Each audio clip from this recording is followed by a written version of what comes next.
I have started to do more of these Substack Lives, and in particular, I have started to do more of these Substack Lives when I have a really interesting guest on my podcast, because I thought, why not give you the live experience of when and how we record these podcasts, and we'll then release it for those of you who are not here live as a podcast on The Good Fight in the coming weeks and months. And today I have a guest who I don't know personally, who I've come across through really interesting writing in Compact and other places, Jacob Savage.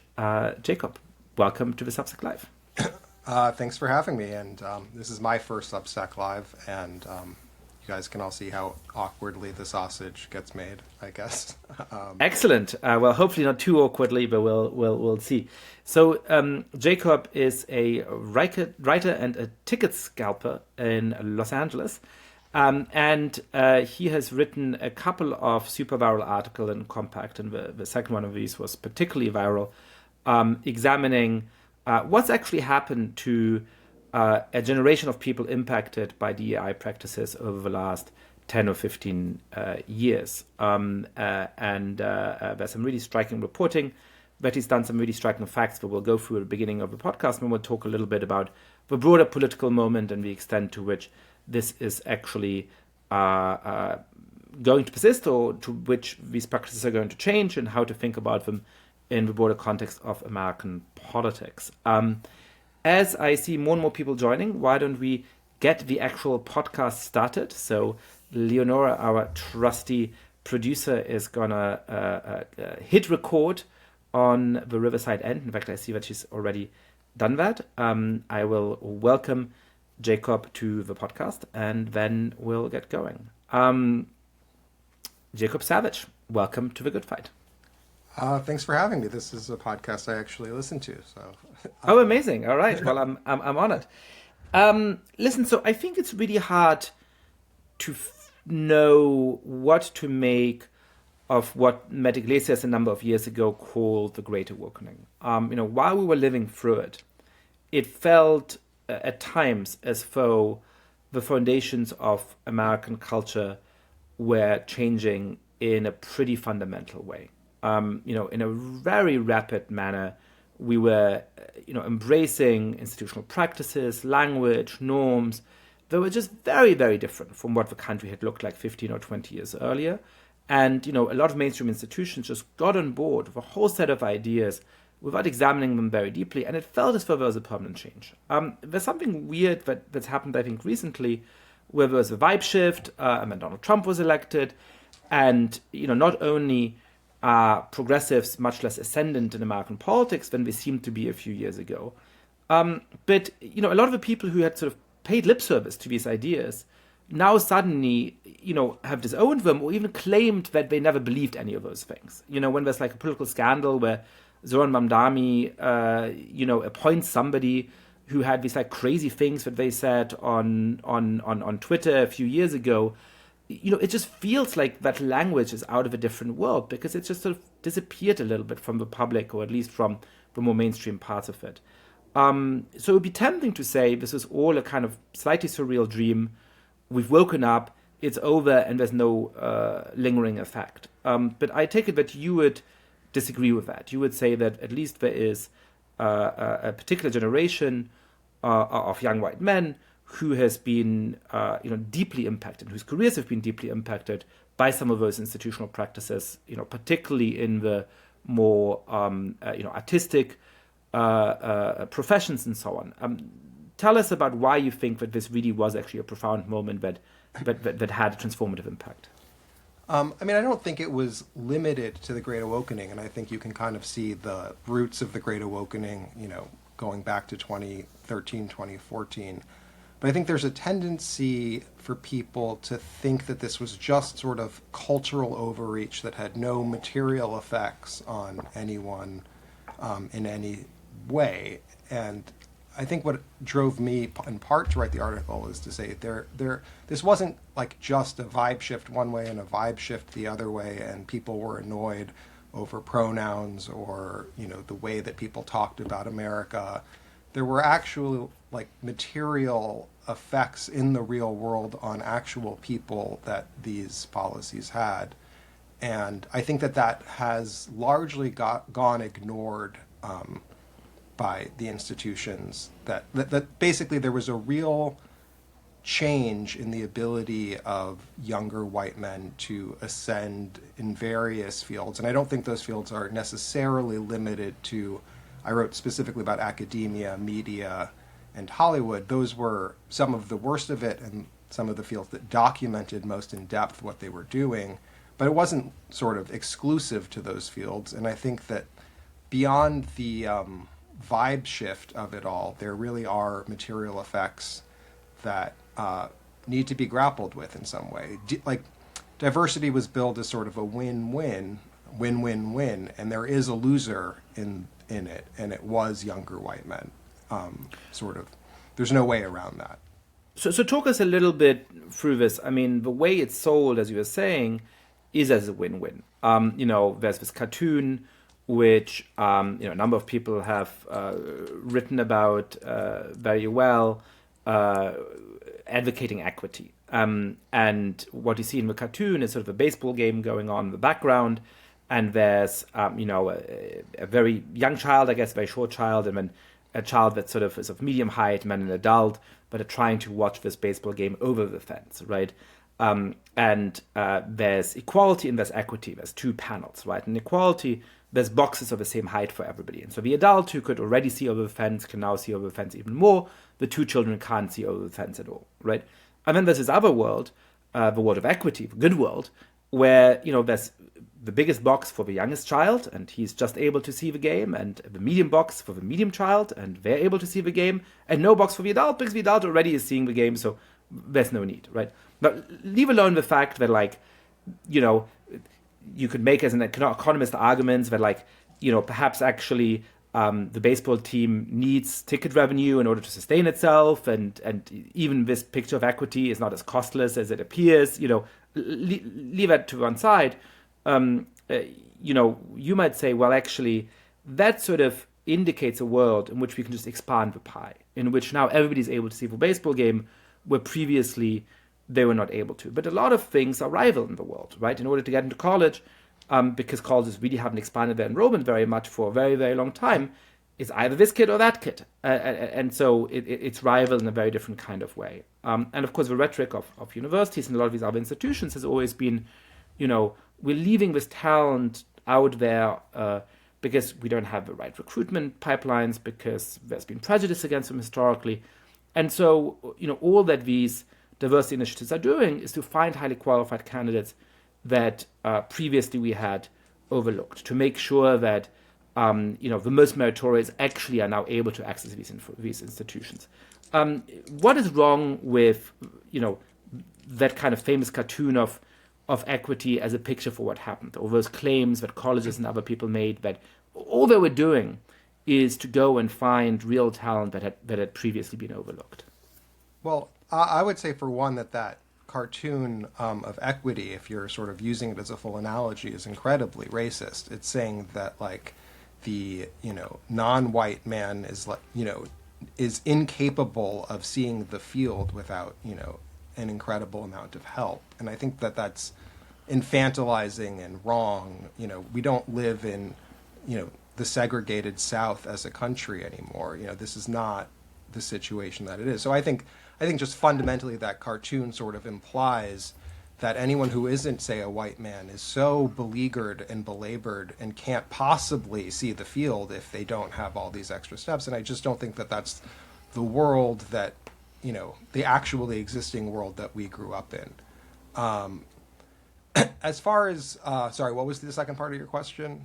Well, so tell us a little bit about the actual stats here, right? If a lot of these institutions were saying, look, historically we've discriminated, which is certainly true of many of these institutions, right? If they're saying that now perhaps if you're a business, there's recruitment pipelines, right? The easiest way to find new employees is to ask existing employees for recommendations, and so that's going to run within certain kind of communities that have been privileged for a longer time, right? And so all they were doing is to expand opportunity, right? I think that sure. I think for instance in the Hollywood context, there were obviously there was an old boys network going in as late as the 2000s. There were fellowship programs that were designed to get around that, to give people who didn't have access to someone's uncle or brother-in-law a way in. And I don't think anyone really objected to those to those programs at the time. But what ended up happening is those programs stuck around after the hiring became exclusively non-white men at the lower levels. So you had, instead of sort of a way to get people in from the side, the people were being let in the front door, and there was still like a side entrance. And then there was just no room for anyone else. So I don't think anyone really had a problem. I mean, some people obviously had a problem with it, but I think my sense is that our generation did not have a problem with these sort of minor rectification ideas of, okay, there's like a bit of a pipeline problem, we should try our best to expand the pipeline. It was the fact that like once those actions had all been going on for a while before 2015, and not only did they continue, but then they just shut down the pipeline for everyone else. So one way that these debates tend to go is that people say this never happened, and also actually it was good that it happened, right?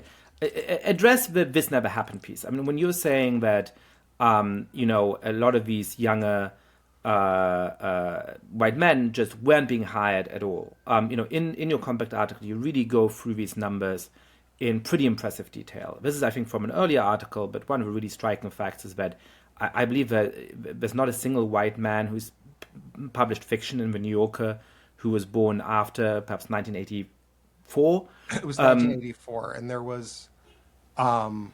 there has recently been one after the article was published. But yeah, I mean, basically things became next to impossible in a lot of fields for the old objective metrics of success to come. And I think this was, interestingly, sort of both a top-down and bottom-up cultural thing, where from the top you had sort of these vague mandates, but from the bottom you had, the people reading the stories or the people in HR, people wanted to, sort of spontaneously do the right thing, so to speak. And so they ended, there was never like a quota, but from both ends you were sort of seeing these preferences. And what I'll say is, like, if you roll, a career is made up of many sort of like yes or no decisions. Do you get that job? Does that job lead to the next job? Does that job lead to the next job? If the dice are weighted against you pretty severely in every one of those decisions, eventually the outcomes are going to start looking sort of the way that they do. And I think you can only really see that after time. In the moment, any individual decision seems, well, maybe it was me, maybe it wasn't the system. But when you sort of look at it in the space of 10 years, you can see that really this culture change had very material effects. And again, for those who might be skeptical about what you're saying and who haven't had a chance to read the article, go read the article. It's really interesting. But tell us about some of those numbers, right? Like that stat about the New Yorker is striking, but that's one magazine, one section of a magazine, right? Like what are some of the numbers that are gonna at least move some of the way towards convincing somebody who's skeptical that this was as big an effect as you're saying, but this is a real thing that happened? When I moved to Los Angeles to try to be a screenwriter in 2011, the number of lower level writers on TV who were white men was, I think the stat is like 48 or 49%. Last year, the number of lower level white male writers was 11%. And I spoke actually to a showrunner, an anonymous showrunner has contacted me, and he told me that the 11% number isn't even real. That's the number of like pure Nepo hires that get, sent down by the network or someone's, some star's child. So basically that 11% is, I mean, sure, they're still white men, but they are the sort of ultra connected ones who never quite deserved the job to begin with, and then you go from 48% to 11% without the pipeline changing that much, without the population changing that much. I mean, it seems fairly obvious like what the cause of all that was. You have And part of the background here is that 48% may be slightly overrepresented as a share of the overall population.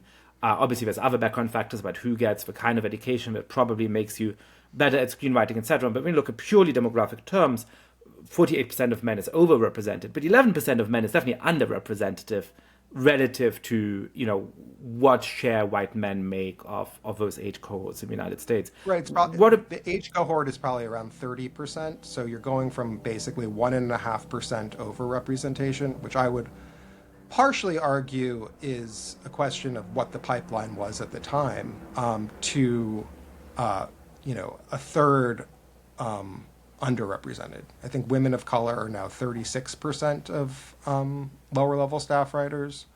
So, I mean, the preferences are very, very clear in that context. I think in academia, too, you can see some of those numbers. Yeah, so I know that we're sort of only establishing basics right now, but I think that's an important part of a conversation. Tell me about some of those numbers in academia and in other fields beyond Hollywood as well. Academia, it sort of goes college by college, and it's tough to sort of have an entire sense of just how bad things were. But, even 10 years ago, there were the cohorts who graduated from graduate school and got PhDs versus the cohort that got tenure track offers was already sort of not favoring white men. So I don't know, something like 50% of PhD holders were white men. They were only 30-something% of tenure track offers. You go further, and if you especially, you can't look at every college, but you look at the elite colleges, and you just see between 2015 and 2024 this drop-off that is sort of insane, where humanities departments, hire 60 people as assistant professors, and 3 of them are white men, even though the sort of graduate school cohort is 30 to 40%. And you see that pretty much across the board. There is an interesting corollary to that, which I found, which is it seems that this did not apply as much to non-American white men for, I think, several reasons. One was that they kind of exist outside of the American culture war and seem a little less threatening if you're on a tenure committee. That's what a couple academics told me. But also that the federal government does not classify foreign academics on a work visa as having a race. So a school that was eager to sort of trumpet that, its new hires were X diverse, this would not count against them. And I think you see a lot of the people who did get jobs who were white men actually ended up being European or Canadian or Australian. There's an interesting corollary to that, by the way, which is that non-white people who are not born and raised U.S. citizens often did not count for purposes of diversity either. And so I know a number of stories where highly qualified non-white candidates were passed over, and often they were told, very openly, if not perhaps officially, that, the dean wouldn't let us hire you because you wouldn't count towards the diversity quota. So there's something sort of strange where non-Americans existed sort of outside of this system. Now, one of the arguments you make is that some of the effects of this was hidden because of the generational effect. And one obvious counter-argument to everything you're saying is to say, well, but look at the university presidents, look at the head of the studios, look at the showrunners, look at a lot of the people at the top of these fields, and a lot of them do continue to be white men, right? So explain your argument for why it is that this affected one generation so strongly, but if you sort of had your foot in the door by 2013, 2014, if you're already part of a system, then perhaps it didn't affect you in quite the same way. I think that I mean, it seems fairly obvious, but I guess this was my central insight that hadn't been sort of talked about before, is that this diversity stuff was, I wouldn't say entirely costless, but mostly costless to older white men who had already existed within these institutions. Most institutions aren't trying to hire full professors or deans without experience. You're not going to suddenly get a pipeline that's much different than exists for people who are 55, 60, 65 years old. That's the pipeline that exists. You're going to hire, pretty much out of that pipeline. What you're doing is a lot of hiring at the lower levels, and that's where the bulk of the preferences end up going. So it doesn't, you're not suddenly, the fact that Martin Scorsese is still working does not get me a job in Hollywood. It also doesn't even make me feel seen. He's, almost 90 years old. But no one's going to tell him to stop making movies because he's a white man. So, for that just takes that spot is just another way of people saying, well, look at all the white men who are still at the top, and they are still at the top. It was not something that evenly affected cohorts. You can only really see the details of who it affected when you really dig into the sort of younger, more hireable people. And that's what's fascinating about some of the numbers you present. I mean, one of the weird upshots of that is that each group can sort of find reasons to feel aggrieved. Now, I'm not saying that means that each group has, equally good reason to feel aggrieved, right? But young white men can say, look, I'm being systematically disfavored in a lot of these job applications. I can see, perhaps if it was just me, then I would have doubts about how good I am at this, right? But if I see that, none of my, white cohort members in this fellowship program or this PhD program or this kind of incubator for an arts job are getting jobs, and all of the other ones are getting jobs, well, perhaps there's this very strong set of preferences going on here. And of course, the people who want to say that there continues to be this extreme discrimination against minority groups and so on, say, well, look at the people who are at the top, this is all made up. And so one of the strange things, which I think helps to explain some of the racial polarization over the last 10 years and just some of the deep rancor, in our society, is that, everybody can run to a narrative where they're the aggrieved person, and the, the downstream effect of these schemes is just that everything turns from, individual merit-based decisions into these kind of group-based claims at having been disfavored, and the sense that the only way to get a fair shake is to organize around the level of your group in order to fight for better treatment for members of your group. I mean, I think that's definitely fair. And I think the thing is, people do look at these institutions and they do still see a lot of white male faces. And I don't know the way around that short of sort of like a, guillotine and a revolution, So, you're left with the situation where you can say, okay, we're going to stop discriminating now. We're going to do our best to just be fair, knowing full well that, that can only ever be imperfect at best, but we should try. Or you're left saying, what, we should just continue this cycle, ad infinitum, forever, and I obviously come down on like, we should just try, I think millennials, at least for the most part, we were like really believed this sort of racial, gender-based equality. We were all going to be given equal chances. We understood some people had legs up, some people didn't.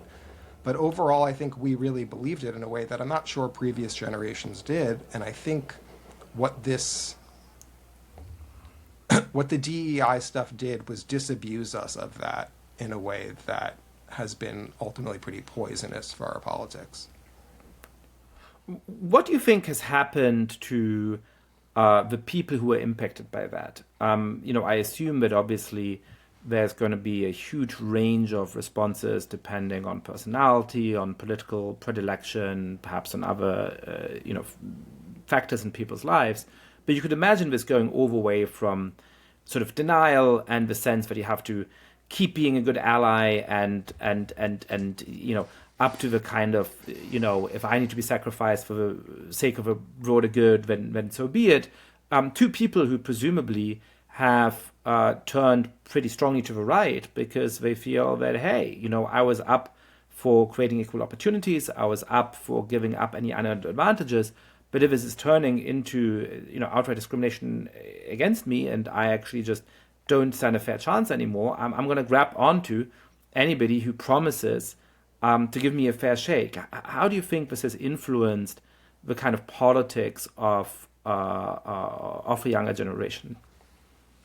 I mean, I think it certainly has affected the politics of younger white men. I think you can see that in the polling. You can see that in, if you look at like who the alt-right anons were, they were all disaffected academics who couldn't get jobs. Like if you had given Bronze Age pervert a chair at the University of Chicago, I don't think he'd be writing what he's writing. I mean, that's sort of the most extreme example, but just in terms of my friends, most of whom honestly are still sort of, reluctant Democrats. Like, there's no one believes in it anymore. No one is sort of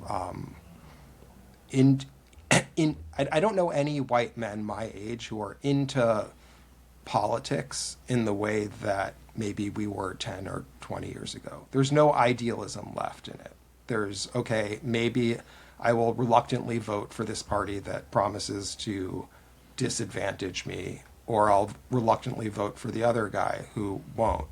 But I just see like a complete vibe shift in the way formerly liberal white men like interact with the political world.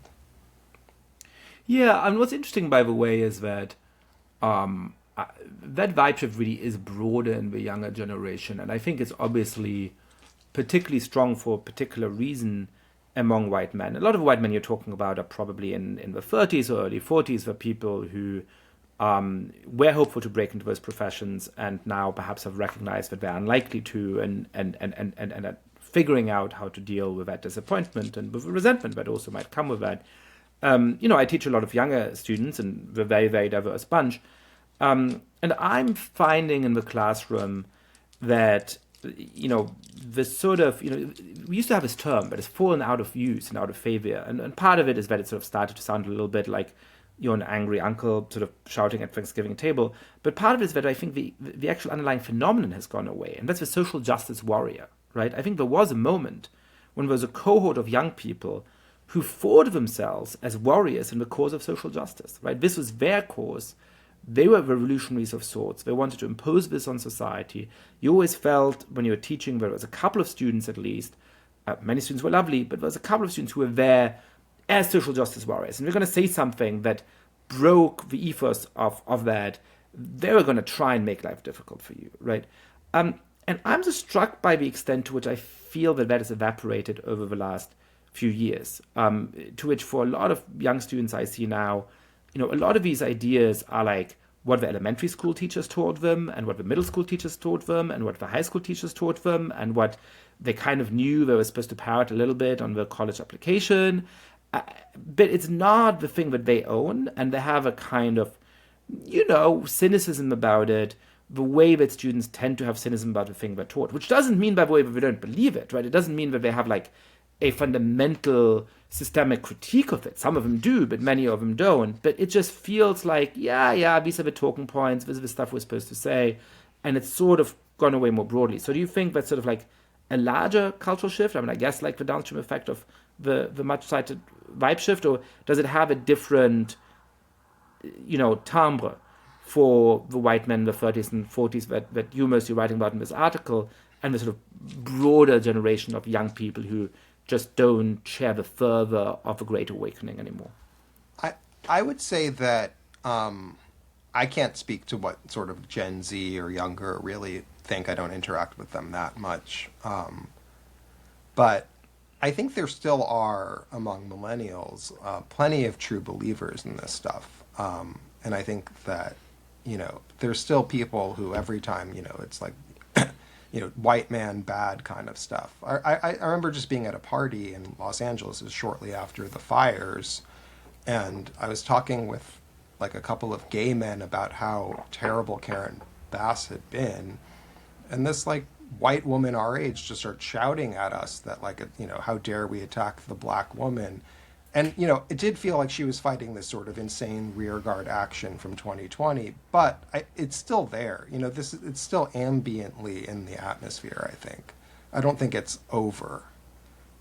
Especially among, I think millennials are kind of bifurcating in terms of how they think about these things. So you're saying it's still there. What about in the actual institutions, right? So,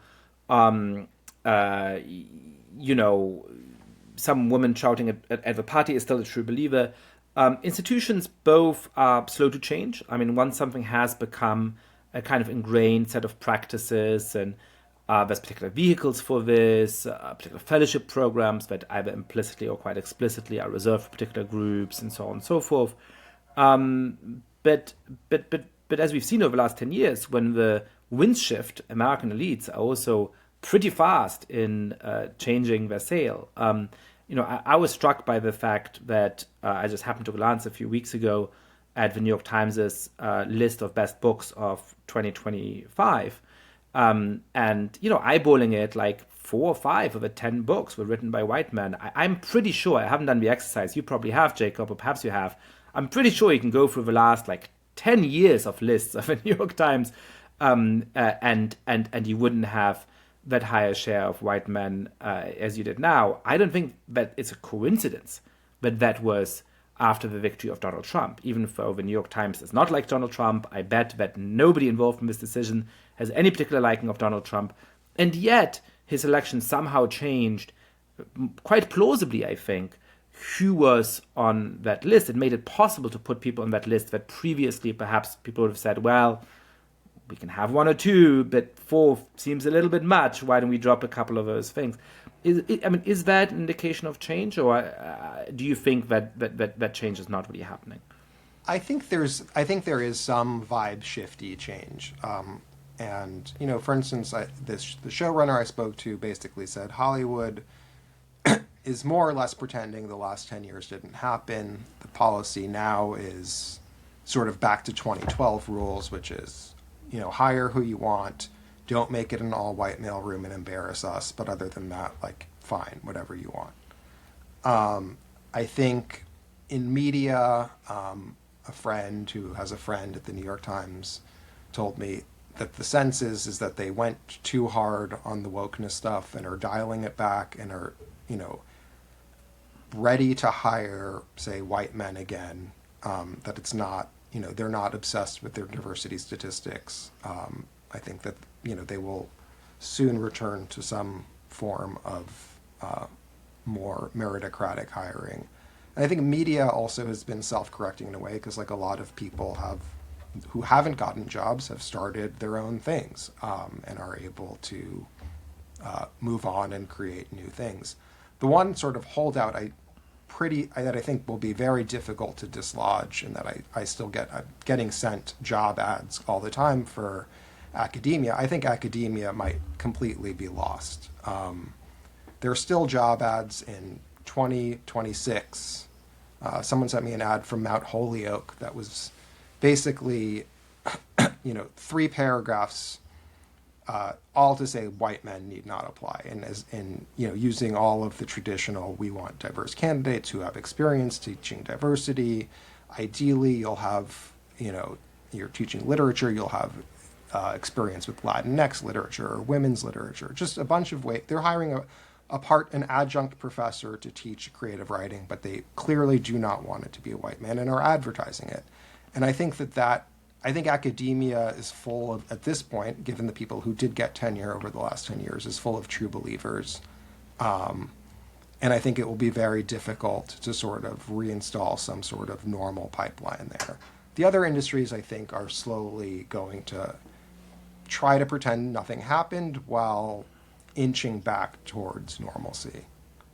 So a couple of thoughts on academia, which is obviously the field that I know the best in this conversation. The first is that undoubtedly there was illegal hiring processes over the last 10 or 15 years. I've never been involved in one, thankfully, or I've never been involved in a hiring process where I had to fight against doing illegal things, but I have heard things mentioned casually by friends and colleagues at other institutions that make that very, very clear. And these were not just illegal, on the, terms that apply after the recent Supreme Court ruling about affirmative action. These were, would have been illegal at any point in American history in the last 50 years, right? Just straight out saying we're not going to consider white candidates, and so on. As well as in some fields, gender or other preferences.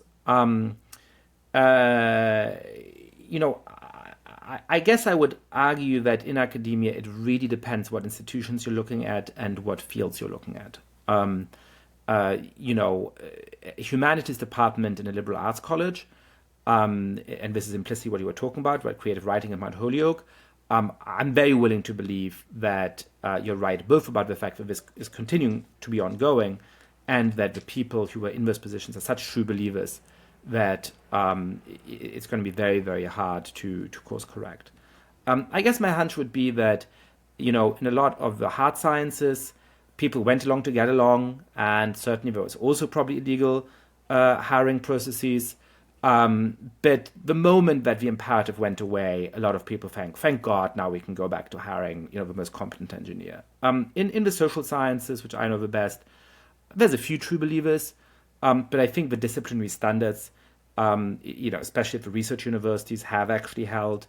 And I could imagine, there being some real improvement there as well. The other thing I'll just say, which is a broader point I've been thinking about, is that it's really good to have a market.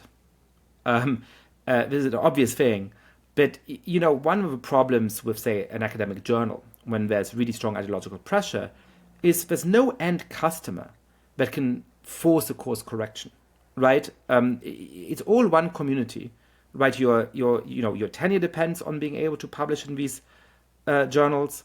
It's a small community of people who do peer review. It's a small number of editors. They all elect each other in complicated mechanisms, right? And so once it goes off the rails, there's really no forcing it back, right? With the New York Times, I was very critical of the New York Times for a number of years. I still have my regular complaints about it. But I think there has been a real course correction. I'm much more comfortable with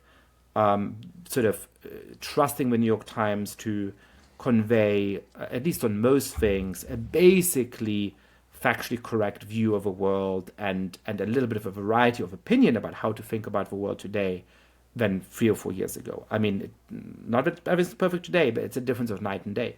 And I think a lot of that is that the New York Times has readers.